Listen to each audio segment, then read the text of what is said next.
انسانوں میں نیکی کے بڑے مختلف بلکہ متضاد تصورات جو ہیں وہ پائے جاتے ہیں۔ پہلی بات تو بڑی اہم یہ ہے کہ برے سے برا آدمی بھی نیکی کے کسی نہ کسی کام کو سر انجام دے کر اپنے ضمیر کو مطمئن کرتا ہے۔ میں ڈاکہ تو ڈالتا ہوں لیکن بیواؤں اور غریبوں کی مدد بھی تو کرتا ہوں اپنے علاقے میں۔ میں فلاں کام تو کرتا ہوں لیکن فلاں مزار پر جا کر میں نے چادر بھی تو چڑھائی ہے، وہاں دیگ بھی تو پیش کی ہے۔ اس کی وجہ کیا ہے؟ ابھی جس چیز کا ذکر ہو رہا تھا، ضمیر، کانشنس، یہ انسان کی باطنی شخصیت کا ایک بہت اہم جز ہے۔ ضمیر کا لفظ اس معنی میں قرآن میں نہیں آیا، لیکن قرآنی اصطلاح ہے نفس لوامہ، وہ نفس جو اندر سے ملامت کرتا ہے۔ دیکھو تم نے جھوٹ بولا، تمہیں جھوٹ نہیں بولنا چاہیے تھا۔ کسی اور نے ملامت کی یا نہیں کی، تمہارے اندر کوئی شے ہے جو ملامت کر رہی ہے۔ دیکھو تم نے فلاں شخص کا دل توڑ دیا، یہ اچھا کام نہیں کیا۔ یہ ہے لوامہ جس کی قسم کھائی گئی، لا اقسم بیوم القیامت ولا اقسم بالنفس اللوامہ۔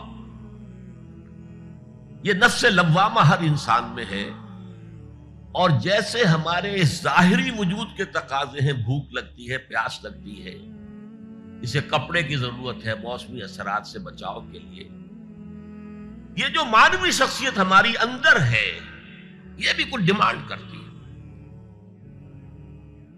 اور انسان اپنے آپ کو مطمئن کرتا ہے، ریشنلائز کرتا ہے۔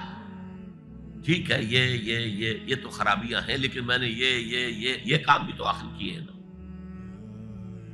یہ انسان کی ایک لازمی ضرورت ہے، اپنے ضمیر کو مطمئن کرنا۔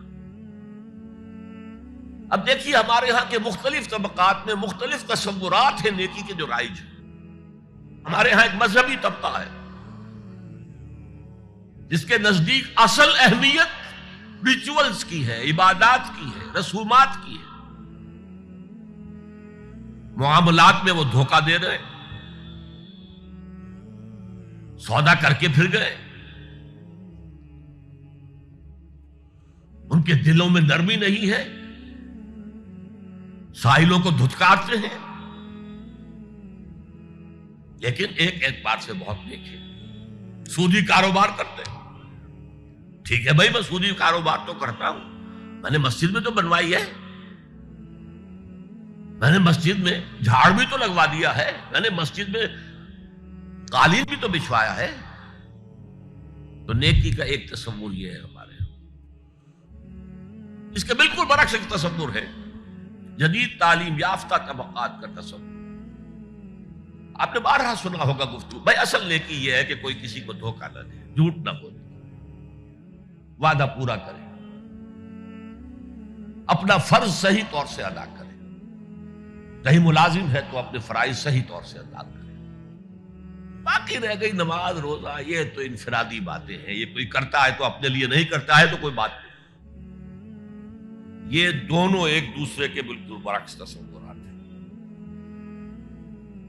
اور یہ ہمارے معاشرے میں جدید تعلیم یافتہ طبقات کا تصور نیکی اور ہمارے قدیم علماء اور ان کے زیر اثر جو عوام ہیں ان کے تصور نیکی میں یہ زمین و آسمان کا فرق ہے۔ آپ کو معلوم ہے کہ اپنی جسم فروش عورتیں جو ہیں وہ بھی نیکی کا کوئی نہ کوئی کام کرتی ہیں۔ آپ دیکھیں گے محرم میں سیاہ کپڑے پہن کے جلوس کے آگے آگے جا رہی ہیں، سبیلیں لگا رہی ہیں،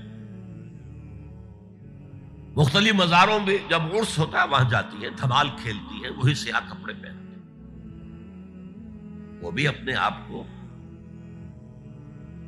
مطمئن کرتے ہیں۔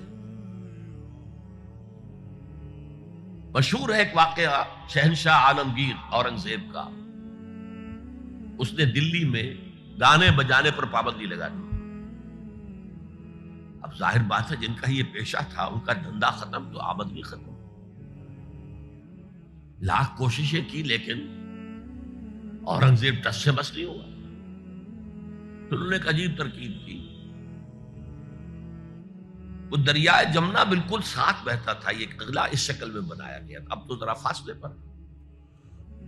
تو ایک کشتی میں وہ جمع ہو گئے، سازندے بھی اور ساز بھی اور گاتے بجاتے ہوئے. انہیں معلوم تھا فلاں وقت جو ہے بادشاہ جھروکے میں بیٹھ کر دریا کی سیر کرتا ہے، وہاں سے گزرے اور ایک شعر گاتے ہوئے گزرے. در کوئے نیک نامی مارا گزر نہ دارن، گر تو نمی پسندی تقدیر قدارا. در کوئے نیک نامی، یہ نیکی جو ہے اس کے کوچے میں ہمارا گزر ہی نہیں ہے. در کوئے نیک نامی مارا گزر نہ دارن، یہ تو اللہ کی طرف سے فیصلہ ہے، اس کی مقرر کردہ تقدیر ہے. گر تو نمی پسندی تغییر کن قزارا، اگر تجھے پسند نہیں ہے تو تقدیر بدل دے. تو بادشاہ ہنس پڑا اور اس نے کہا کہ ٹھیک ہے بھائی، گانے بجانے کی حد تک تمہیں اجازت.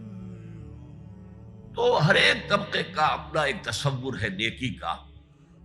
جیسے میں نے پہلے عرض کیا، بڑے بڑے ڈاکو جو ہیں وہ اپنے علاقے کے بیواؤں یتیموں کی سرپرستی کرتے ہیں، ویسے نہایت درندگی، سفاکی، انسانی جان کی کوئی حیثیت ہی نہیں. تو نیکی اصل میں کس شے کا نام ہے، کون سی چڑیا کا نام ہے، نیکی حقیقت میں کیا ہے، وہ ہے اس آیت کا مضمون. میں مثال دیا کرتا ہوں، ایک عام قصہ ہے کہ کسی گاؤں میں پہلی مرتبہ ہاتھی آیا. اب وہاں نابینا لوگ جو تھے انہیں بھی پتہ چلا ایک عجیب جانور آیا ہے. وہ آئے اور کسی نے اس کی ٹانگ کو ٹٹولا. اس نے کہا ہاتھی ایک ستون کے مانند ہے. کسی کا اس کے کان کے اوپر ہاتھ پڑا، اس نے کہا چھاج کے مانند ہے وہ. کسی نے پیٹ کو ٹٹولا، بہت بڑا ڈھول ہے وہ. بالکل یہی معاملہ ہے نیکی کے تصور کے بارے میں.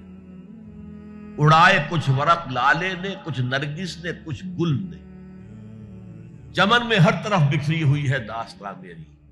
کسی نے نیکی کا ایک حصہ لے لیا، کسی نے دوسرا لے لیا، کسی نے تیسرا لے لیا. وہ مکمل سراپا نیکی، حقیقی نیکی کس میں ہے، یہ ہے اس آیت کا مضمون.